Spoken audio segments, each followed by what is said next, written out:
Good morning, everybody. Wednesday, February 18th, 2026. We're in the truck.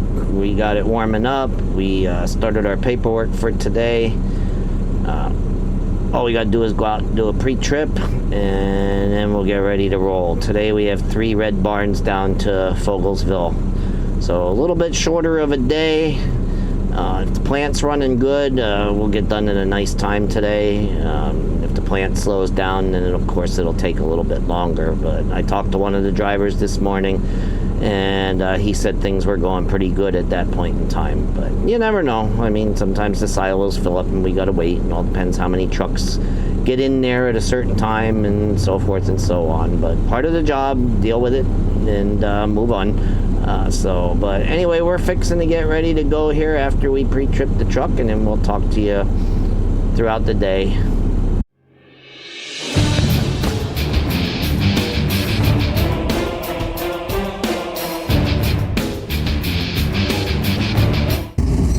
All right, so pre-trip is done and we are on the move.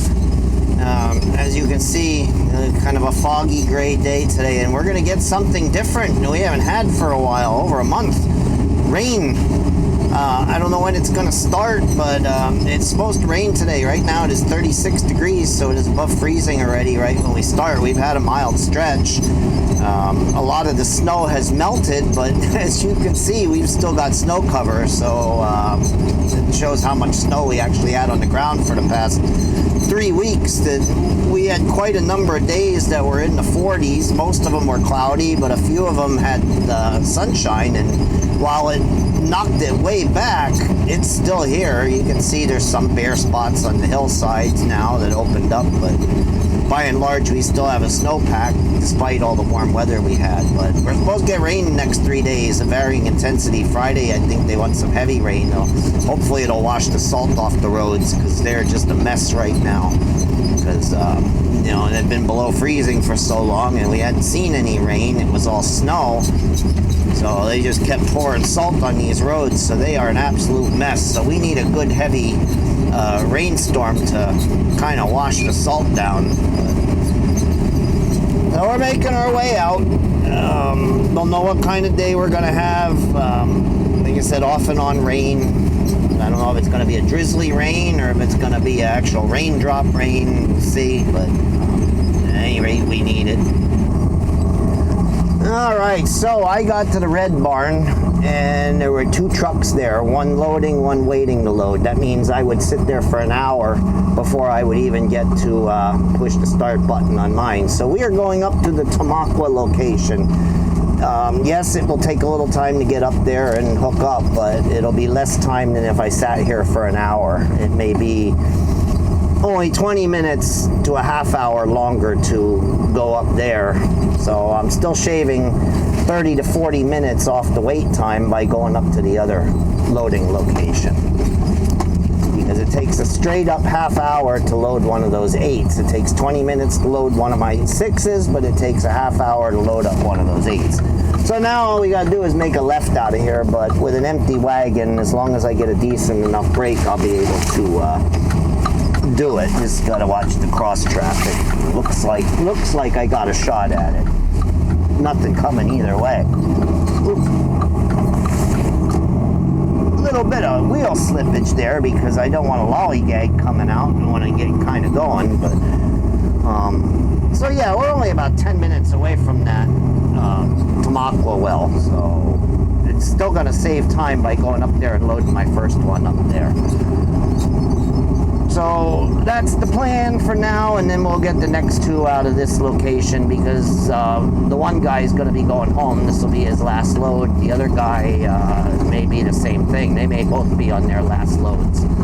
So that'll free everything up, and then there won't be anybody in my way, and I won't be in anybody else's way. And nobody's going to be up at the Tamaqua location, because I just talked to the guy that was loading out of there, and he's on his way down to Fogelsville. So we're in good shape, and that's what we're going to do, save us about a half hour to 40 minutes. All right, here we are. And truth be known, I actually like this loading location better for a number of reasons. It's a nice, easy pull up, especially once this snow pile melts. It's still got to finagle a little bit with the way they plowed the snow here, but the snow pile is whittling itself down slowly with the warmer weather. But I especially like having the red light or the stoplight or the traffic light down at the bottom of the lane to get out on the 309. Much safer than trying to get out of the red barn, as I've shown you with the limited sight lines.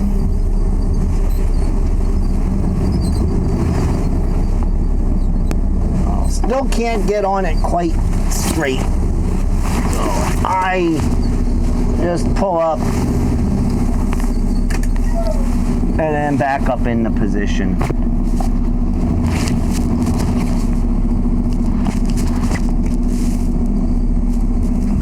Alright, so we're here loading, and I don't know if you noticed it as we were pulling onto the pad. The nice thing about this warm-up that we had, even though it never got to 50, it only stayed in the 40s, it was just enough of a warm-up that it got rid of all the ice on all these loading locations. So we're down to bare ground, which makes things so much easier. We don't have to watch our step and slip around. And I mean, we have ashes and salt to put down, but you can't salt the whole thing, so you usually just salt and ash around where we load and unload so that we have traction to hook and unhook the hoses. But walking up along the truck is usually an icy zone, so it's nice that everything has kind of melted off a little bit. Like I said and showed you, we still had a snowpack, probably between 2 and 4 inches of solid snowpack on most everything, but it really got whittled down because we had about 12 to 14 inches right after that snowstorm, which hadn't gone anywhere in the last 2 weeks, 2.5 weeks, until we got this warm-up. And that hissing sound was my lift axle dropping. The way these trailers work that have lift axles is when they get to a certain weight, they automatically drop that axle down. And then we'll run with it down until we get to the plant. And then as we unload and that weight comes off, then the axle will automatically lift. So kind of nice feature. But that's what that was. If you heard the air hissing, it was just the axle dropping. But we're here loading, and once we're done, we'll talk to you on the way down.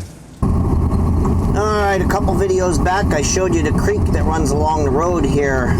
Let's see if these warm temperatures have thawed it out a little bit, and yeah, it looks like it did. There's still quite a bit of ice on that creek, but you can see more of the channel is open, and you see some water in there. That was almost completely frozen over last week and the week before and the week before and the week before, and I'm not going to get too deep into it, but it's been an exceptionally cold winter this year.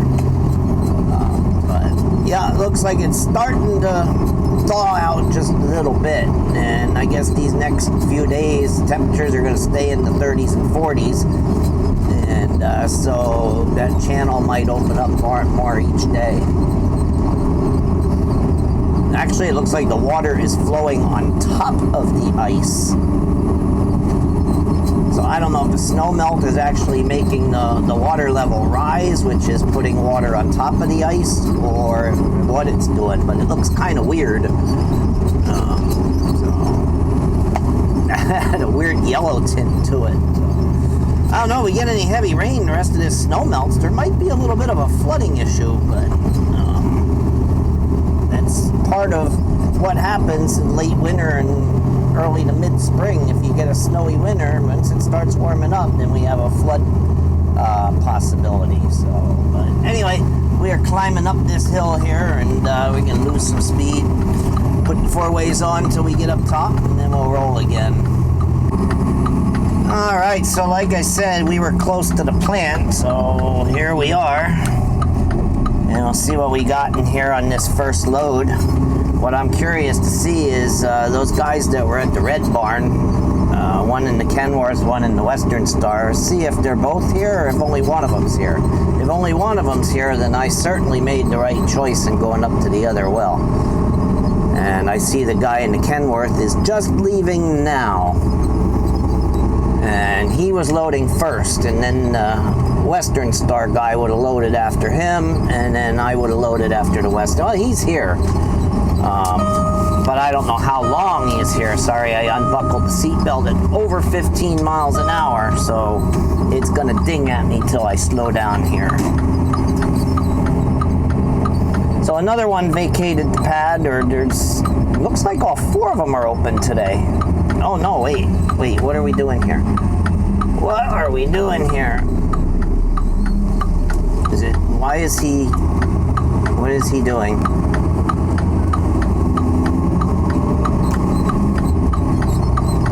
Oh, I guess I'm gonna have to park off to the side.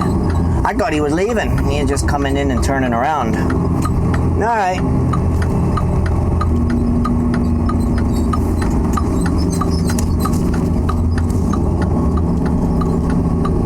Oh, he is leaving. What the heck?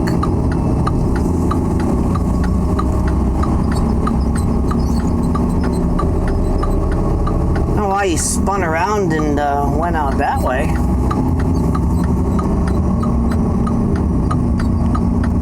Maybe something blocking up the exit. If something blocking up the exit, we are allowed to go out this front way, but generally they don't like it. Only in certain circumstances will they allow it. So I don't know what had just happened there, but I thought he was turning around and setting up the back on the number 4 here, and he scooted right on out the in-gate, so not sure what just happened there.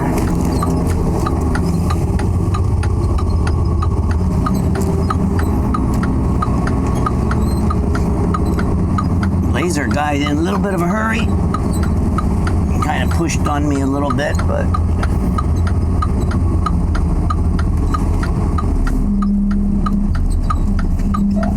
alright, we're in. Alright, so we're down here on the pad, but it's a one at a time situation. Guy on the far end's unloading, and I gotta wait for the guy in the middle to unload, then it'll be my turn. But since we had this little bit of a delay, I took the liberty of rinsing off the back of the trailer. It was pretty dirty, and we are allowed to do that. We're not allowed to like wash the whole trailer, but they don't mind if we grab the hose and rinse the back off, because that's, you know, where we load and unload the water. So we try to keep it clean when we can.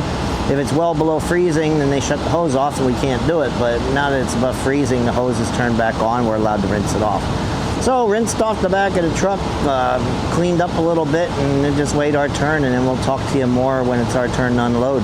All right, so we're finally unloading. The other guy left. We had to wait about 15 minutes for the light to come on, but it came on, so now we're unloading. And 20 minutes or so, we'll be out of here, and then we'll be heading up to the Red Barn to get our next 2 loads of the day. So not too long of a wait, and it sounds like somebody's going to be backing in the dock number 1, so and making a little bit of noise. But most of the guys went home. Those early start guys, they're done for the day, so there shouldn't be anybody in our way up there at the Red Barn to get the next 2 out of there. So that's where we were supposed to go for all 3 of them, but with 2 of them sitting there, I would have been waiting an hour to get loaded like I told you, so we went up to the other one, and it did save us some time, but then when we got down here, we lost that time anyway. But it is what it is. It's part of the job, like I always say. So, but anyway, like I said, we're unloading, and then once we're done, we'll talk to you on the way back up. All right, so we try this again. This time there should not be anybody here. Lose the seatbelt, makes it easier to back up and do what you need to do. So, nope, nobody is here.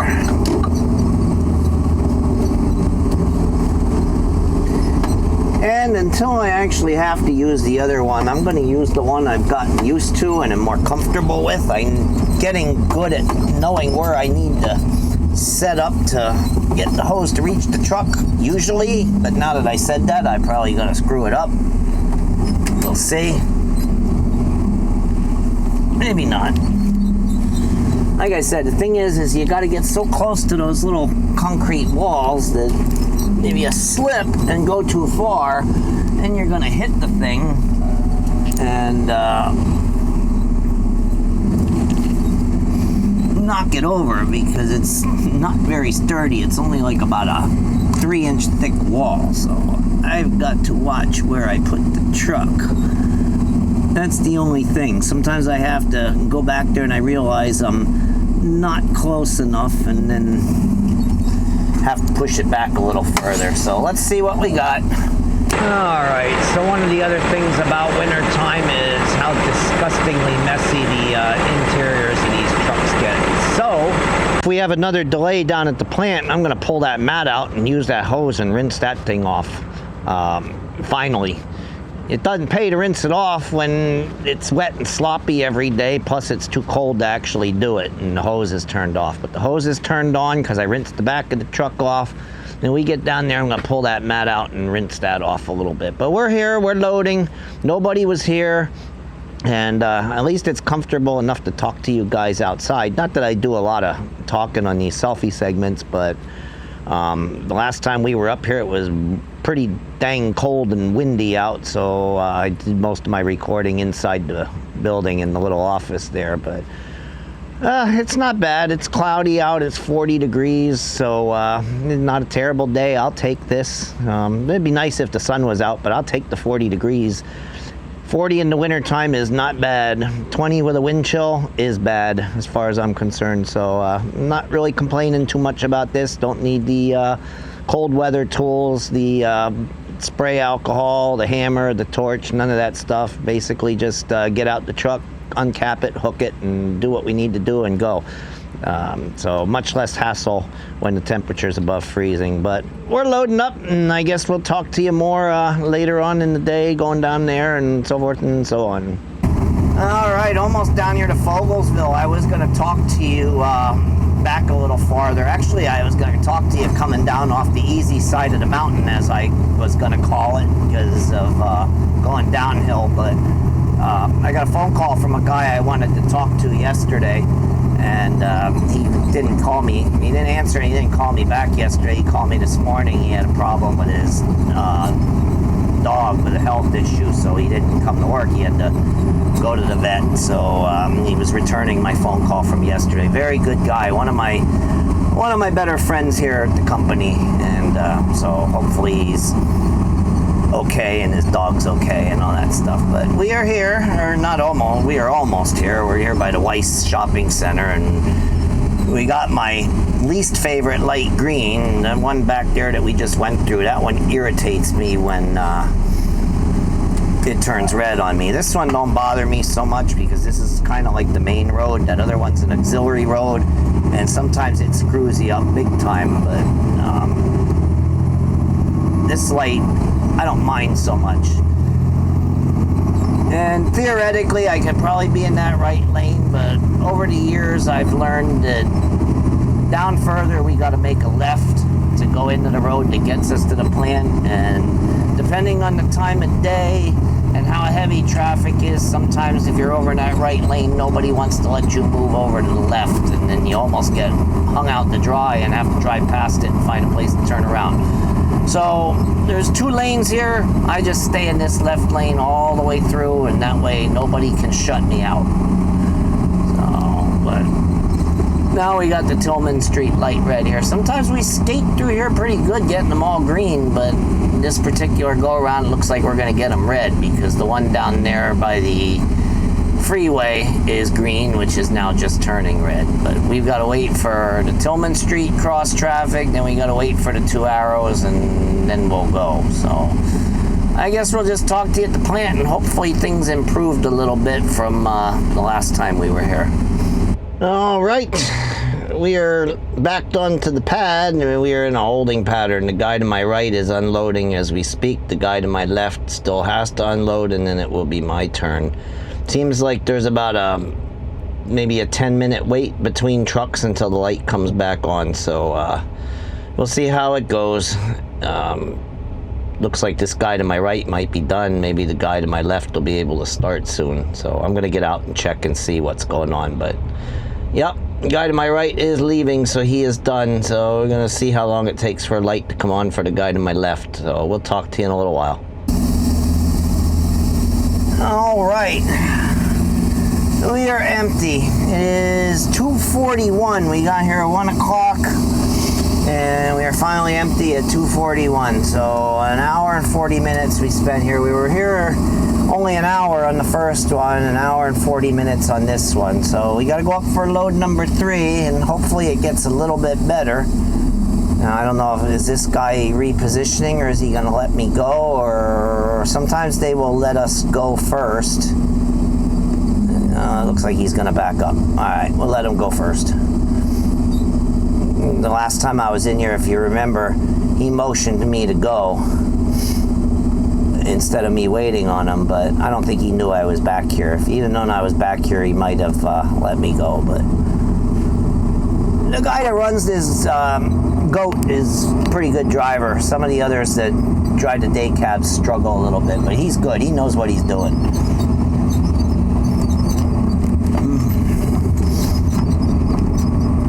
Well, making our way out, the temperature is 44, but it feels like it's getting damper. I think we're going to soon see some rain. We haven't had any rain yet today. They said we were going to get light rain, maybe up to a quarter inch, but so far we haven't had any. But when I get up to I didn't check here because there's all the guys around, just like I couldn't talk to you anymore because all the guys around. I didn't check radar, so when I get up to the well and load this last one, I'm going to look at radar and see where our rain that we're supposed to get is. Today's supposed to be a light rain, tomorrow's supposed to be more of a showery rain, and Friday's supposed to be the heavy rain. That's the one that might finally wash all this salt off the roads. And they talk about at least a half inch, maybe half to 3/4 inch rain on Friday. So we might see some heavier bursts of rain, which is what we need. We need something that's going to run off the pavement and into the gutters to wash that salt residue away. All right, well, it didn't take long. I don't have to look at the radar anymore to see where the rain is. I found the rain. About halfway up Route 100, it started to mist, and then it got a little heavier, and then it got a little heavier, and now we got full-on regular raindrops falling here. So the roads have gotten wet, not hard enough to run off yet, so...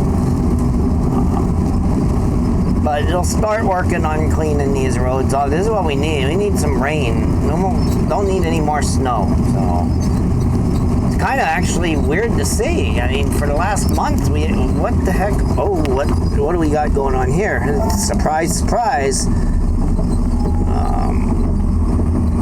First, I thought it was an accident, but it looks like it's a truck breakdown. Oh, okay.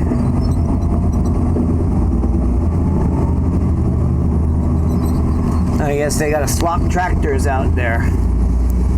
Kind of a bad place for it. You don't see it till you start coming around the corner. Now, I don't know what I was saying. Oh, the novelty of the rain. It's been a month since we last seen liquid precipitation. It's all been of the frozen variety, so it's kind of strange to have rain and not snow for a change.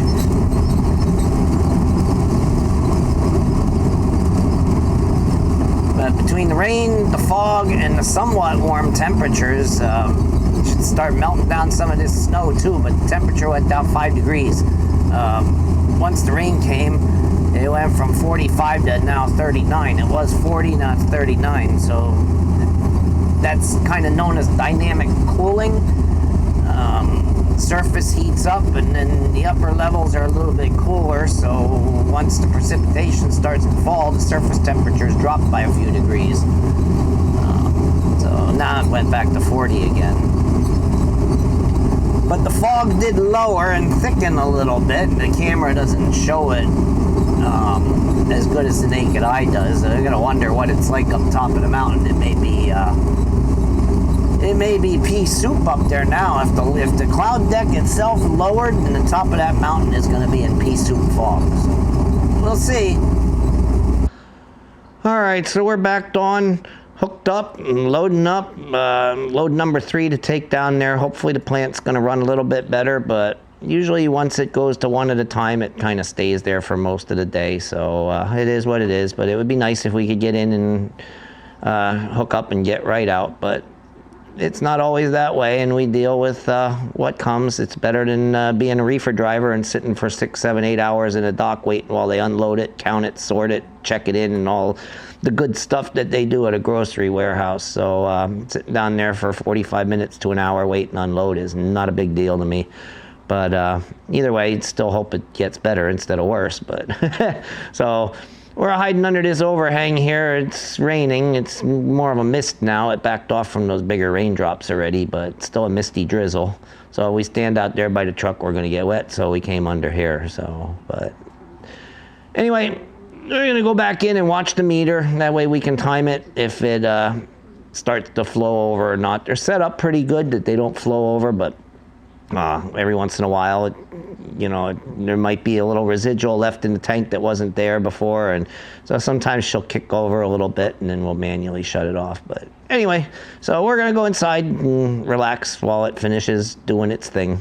All right, going past Northwestern Lehigh High School here. On a normal day, I would say this is an ugly day. And while it's not the prettiest of days, the fact that it's not snowing makes it not an ugly day.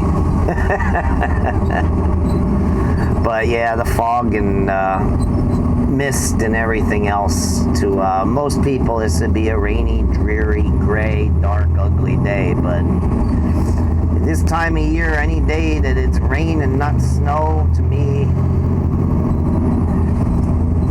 I'm okay with that. And this kind of stuff is going to really dig into the snowpack. Fog, for some reason, really helps melt snow, and then we'll put rain on top of that fog, and they're going to see this whittle away pretty good over the next couple days.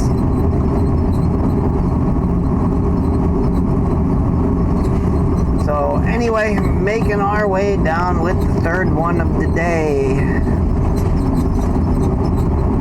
See what we get when we get there. Maybe there won't be too many trucks, and that's what happens too, is a lot of trucks come in waves, and that fills the silos up pretty quick. So even if they are drawing, if you put a ton of back to back, so forth and so on of trucks in there, they're going to fill it up faster than they're going to draw it out, and then that's how we end up sitting and waiting. So, if you get in there after a break when there's been no trucks for a while, and you might be able to unload right away. See what happens when we get there. Most of the day shifters are gone, and we're kind of in between the day shifters and the night shifters, so this is a time when fewer trucks are actually out running. So maybe, just maybe, we catch a break when we get down there and we can unload right away. All right, so we're here, and as I thought, it might have gotten better. I wasn't sure, and I mentioned I was hoping that it would have got better. Well, it did get better. So there's not as many trucks here. There's only one other truck here, and we're unloading two at a time. The lights were on, so we were able to come right in, back on the pad, and check in and get started. So the last one of the three loads today, we're going to be in and out of here in our 20 minutes like we're usually supposed to. So anyway, I don't know what's going on behind me. I hear a truck coming in. I don't know if they're going to want this dock or not. So I'm standing here trying to stay dry under the wind shroud that usually wraps around the back of these van trailers to keep the wind and rain and snow from coming in. So I'm staying dry under here, but I don't know what's going on behind me, so I got to check. So we'll talk to you when we're done and heading back northbound. All right. Well, that third one's complete. We're out of there. We're rolling northbound up here by New Tripoli again, coming up toward the high school. And this is the heaviest rain we've had so far today. Put a nice shine on the road. It's coming down so good. So this is what we need. This is what will wash that salt off. But boy, I can't see anything out my mirrors now because they're full of salt and residue and whatnot. So I'm going to have to wash those off when I get back to the shop for my night shift partner. But I don't need any fuel. 3 runs from Red Barn down to Fogelsville, I didn't even use up a quarter tank, so we're at 7/8, and no sense in going in there and topping off and then trying to fight to get out back on the 309 at 5:30 in the afternoon when I didn't use any fuel. She will definitely have enough for her shift tonight. So I don't need to do that. I will get DEF when I get back to the shop because that's down to half. But yeah, all of a sudden it let loose. It was just a very light mist down there at Fogelsville, and it wasn't much more than a light mist when I was up there loading this last one, but now it just kind of let loose. It's not a downpour by any means, but at least it's a solid rain. So the more runoff, the harder it rains, the more it's going to run off the roads, and that'll just clean them up, which is what we need. So, and of course the fog, as you could see, that has gotten worse. I might turn the camera back on top of the mountain if we go down to Pea Soup up there at the top. But yeah, the side windows are filthy, the mirrors are filthy. It's all that salt residue from the wet roads got up there now, and boy, visibility is not good out these side windows at the moment. So, but anyway, we are on our way back to the shop. We'll talk to you somewhere along the way or back there before we head home. All right, folks, well, we're done for the day, 5:30 p.m., so 8 3/4 hours to do 3 loads today, but that's because of the delays. One a little bit for heading up to the other well to load that first one up, but we would have been longer had we stayed at Red Barn for that first one, so we cut a little time there, but then we added it with the 2 loads that we sat and waited on down at the Fogelsville plant. Hour on the first one, and I think it was an hour and 3/4 on the second one. I forget what I told you guys because it's the end of the day, but then the third one, we were able to get right on and unload right away. But still, 8 3/4 hour to do 3 loads. Didn't fuel it, but I did put DEF in it, and I cleaned these side mirrors and the side windows for her. So probably by the end of the first load, they're going to be as dirty as they were for me, but still, I cleaned them for her. So, but anyway, that's it. We did all our paperwork. We did the post-trip when we DEF the truck, and so we're ready to go. So we'll talk to you in the next one.